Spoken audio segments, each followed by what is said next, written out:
A day in our life as a mini donut small business owner. Ngayon ay gagawa nga pala tayo ulit ng ating mga pa-orders na mini donut. Gagamit nga pala ulit tayo ng Maya pancake mix sa paggawa ng ating mga mini donuts. Maglalagay tayo ng mantika at itlog. Pag ayos na ang ating mixture ay pwede na natin itong ilagay sa ating squeezer. Bago tayo maglagay ng pancake mix sa ating mini donut maker ay siguraduhin nating naka-preheat ito. 4 AM pa lang ay nagagawa na ako ng mini donut dahil may pa-order ako na kaklase at may iba pa ring umorder sa akin kaya isinabay ko na. May pasok kasi ako nung araw na ito kaya kailangan kong gumising ng maaga dahil malayo pa ang aking school.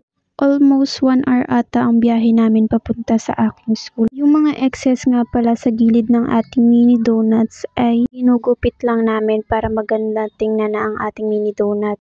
Iisa nga lang pala napakita namin nilalagyan ng sauce at topping kasi hindi namin na-play yung video. Bale ang order nga pala namin noong Martes ay 2 box of 12 pieces at 2 box of 6 pieces mini donuts.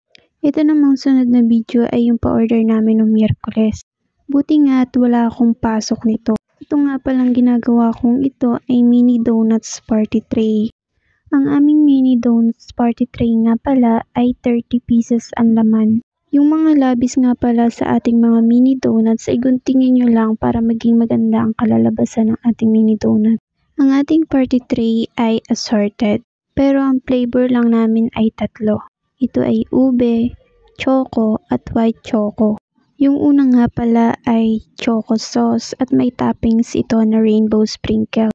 Sunod, ang sauce naman nito ay white choco at may toppings ito na Oreo. Sinunod naman namin ay ube na may toppings na mallows. Alam ko yung iba sa inyo naiisip na buti nakakaya kong mag-business kahit na nag-aaral ako, lalo na't college student ako. Alam ko na mahirap pero kailangan kong magsipag kasi may pangarap ako na gusto kong abutin. Hindi madali pero kakayanin. Choco sauce nga pala yung sinunod ko ulit at nilagyan ko ng toppings na almonds. Sunod ay white choco na may toppings na graham. Please support all my videos. So ayun lang, salamat sa panonood. God bless!